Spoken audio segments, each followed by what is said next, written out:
रात के ठीक 1 बजे तेज बारिश और कड़कड़ाती बिजली में अपने घर की बालकनी में खड़ी सुमन खोई खोई कुछ सोच रही थी। अंदर आ जाओ ना। उसके घर के अंदर से आवाज आती है। तब भी सुमन काले अंधेरे में खड़ी न जाने किसका इंतजार कर रही थी, जिसमें से एक औरत अपने 2 बच्चों के साथ उसके पास वाले घर में लाल रंग की एक कार से उतरती है और बारिश में भागती हुई सामने वाले घर में चली जाती है। हेलो, कौन? मेरा कुछ सामान तुम्हारे पास है, लौटाओगी नहीं? आपका क्या सामान? कौन है आप? और मैं तो इस घर में कुछ सेकंड्स पहले ही आई हूँ। आपको यहाँ का नंबर कैसे पता चला? मम्मी, हो सकता है कि जो फैमिली यहाँ पहले रहती हो, ये कॉल उनके लिए हो। नहीं नहीं, ऐसा नहीं है। बाहर कड़कड़ाती बिजली एक अनजान आदमी के फोन ने नेहा को डरा दिया था। वो फौरन कॉल रख देती है। चलो बच्चों, कमरे में चलते हैं, मैं तुम्हें सुला देती हूँ। पर यहाँ इतने अंधेरे में तो कुछ भी नहीं दिख रहा मम्मी, फ्लैश लाइट ऑन करो ना। नेहा फ्लैश ऑन करती है, जहां उसे ऊपर जाने की सीढ़ियां दिखती हैं और चारों तरफ सफेद कपड़ों से ढके हुए फर्नीचर। तभी नेहा की 3 साल की बेटी उससे कहती है, मम्मा कुछ। नो माय लव, ये तो वाइट क्लोथ्स हैं। चलो ऊपर, मम्मा आपको स्टोरी सुनाएगी, सुननी है ना? चलो चलो चलो। नेहा स्ट्रॉबेरी को गोद में उठाती है और रोहन के साथ सीढ़ियां चढ़ना शुरू करती है। एक एक कदम उसे ऐसा एहसास हो रहा था मानो वो सीढ़ियों पर नहीं दलदल में कदम रख रही हो। ये मेरे पैर सीढ़ियों में धंस क्यों रहे हैं? बहुत देर चलने के बाद सीढ़ियां खत्म होती हैं। ऐसा लग रहा है मानो मैं जन्म से बस चल ही रही हूँ। जैसे तैसे थकी हारी नेहा ऊपर कमरे में पहुंचती है।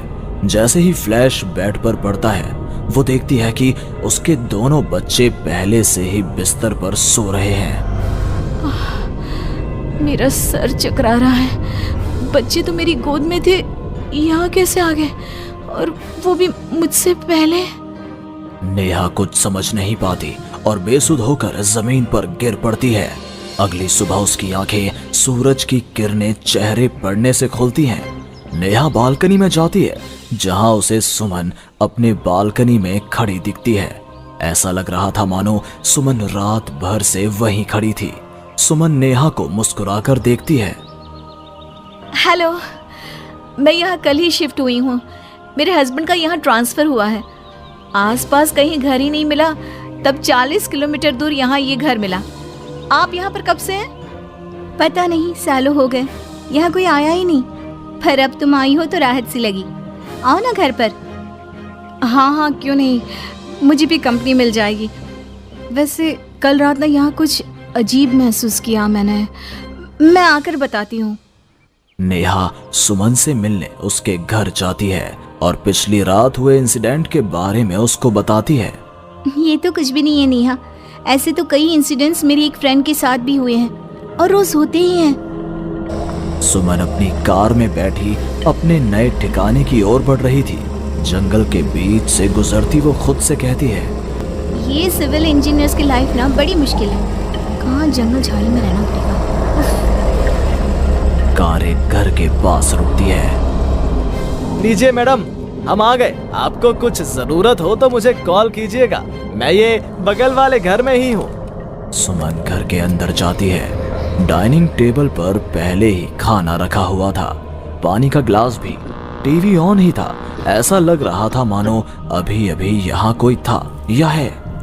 चलो, कंपनी अच्छी है, सब अरेंजमेंट्स मेरे आने के पहले ही कर रखे हैं। सुमन खाने की टेबल पर बैठती है, जहाँ 5 लोगों का खाना परोसा हुआ था। 5 प्लेट किसके लिए सर्व कर दिया? हाथ है। सुमन अपनी प्लेट से खाना शुरू करती है और उसी वक्त बाकी 4 प्लेटों से भी खाना गायब होने लगता है। प्रमिल, कहाँ हो तुम प्रमिल? सुमन भागती हुई अपने ड्राइवर के घर पर जाती है। सुमन क्या देखती है कि प्रमिल जमीन पर गिरा हुआ है। फर्श पर हर तरफ खून ही खून। प्रमिल के मुंह से भी खून आ रहा था।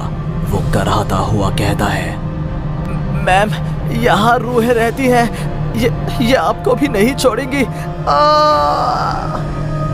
ये कहते कहते ही प्रमिल दम तोड़ देता है और सुबह के 11 बजे अचानक ही अंधेरा छा जाता है। चारों तरफ से अजीबोगरीब आवाजें आने लग जाती हैं। मम्मी आई, अरे कोई खाना देगा क्या मुझे? अरे जी सुनिए ना, प्लीज प्लीज मुझे मत मारो। पापा बचाओ, ये लोग कौन है? सुमन अपने दोनों हाथों से अपने कान को बंद कर लेती है और जोर जोर से चीखती है। अचानक एक सन्नाटा चारों ओर फैल जाता है। सुमन प्रमिल के घर से बाहर निकलती है। चारों ओर घुप अंधेरा, वो भी कुछ देख नहीं पाती और वापस अपने घर की ओर लौट आती है। इससे अच्छी तो मौत होती, ये मैं कहाँ फंस गई। मम्मा गोदी। अरे सुमन, क्या मरने वरने की बात करती रहती हो? जाओ मेरे लिए चाय बनाओ। ये कौन बोल रहा है? तभी अचानक से घर की लाइट्स ऑन हो जाती हैं। सुमन देखती है कि वो किचन में है। उसके ठीक बगल में एक औरत, जिसके बाल उसके चेहरे की ओर थे, गैस के फ्लेम में अपने दोनों हाथों को पका रही थी। तुम कौन हो? कौन हो तुम? और यहाँ क्या कर रही हो? इनको बहुत पसंद है मेरे हाथों का खाना, तुम्हें भी चखवा दूं क्या? कर्कश आवाज में ये कहती हुई वो औरत झट से सुमन के हाथों को आग में डाल देती है। सुमन चीखती रहती है पर वो औरत उसके हाथों को नहीं छोड़ती। तुम्हारे पेट में एक बच्चा है ना, सूंघ लिया मैंने। और औरत ये कहती सुमन के पेट पर हाथ फेरने लग जाती है और उसके पेट में हाथ डालकर मांस का टुकड़ा बाहर निकाल कर खा लेती है। मेरा बच्चा। ये तो कुछ भी नहीं, उधर देखो। वो औरत दीवार की तरफ इशारा करती है। दीवार पर खून के ऐसे धब्बे थे मानो नवजात शिशुओं को उसी दीवार पर पटक पटक कर मार दिया गया हो। तभी वहां लगभग 5 साल का एक बच्चा आता है। उसका शरीर पूरा सफेद और आंखें काली थी। माँ, भूख लगी है। वो औरत अपने आग में सेके हुए हाथ को वहीं पास में पड़े चाकू से काटकर बच्चे को खाने को दे देती है। सुमन तो समझो अब मर ही चुकी थी। इतना कुछ देखने के बाद कौन ही जिंदा रह सकता था। अब उसका शरीर भी गवाही दे रहा था। एक कदम भी चलना मुश्किल था। वो दीवार को पकड़ पकड़ कर बाहर हॉल में आती है, जहां डाइनिंग टेबल पर 5 लोगों को बैठा देखती है। बिना सर का एक आदमी टेबल पर अपने बीवी और 3 बच्चों के साथ बैठा था। सभी सुमन की ओर देखते हैं। मम्मी, तुम मेरी मम्मी बनोगी। यहाँ हमारी जैसे बहुत से लोग रहते हैं, बहुत सारे। फिर उस लड़की का क्या हुआ? वो अब जिंदा है? हाँ, उन लोगों को एक जिंदा इंसान भी चाहिए था जिसे वो रूहें रोज मारे, रोज। पता नहीं कितनी ही रूहें हैं, आज भी 1-2 तो दिख ही जाती हैं। वो लड़की तो बस निकलने का राह ढूंढ रही है, पर वो निकलेगी कैसे? क्या कोई तरीका है? हाँ, किसी और को उन रूहों के हवाले कर देना यही एकमात्र रास्ता है। तो उसने किसे उन आत्माओं के हवाले किया? किया नहीं, अब करेगी। तुम्हें ये वही घर है और वो लड़की मैं हूँ। अलविदा नेहा।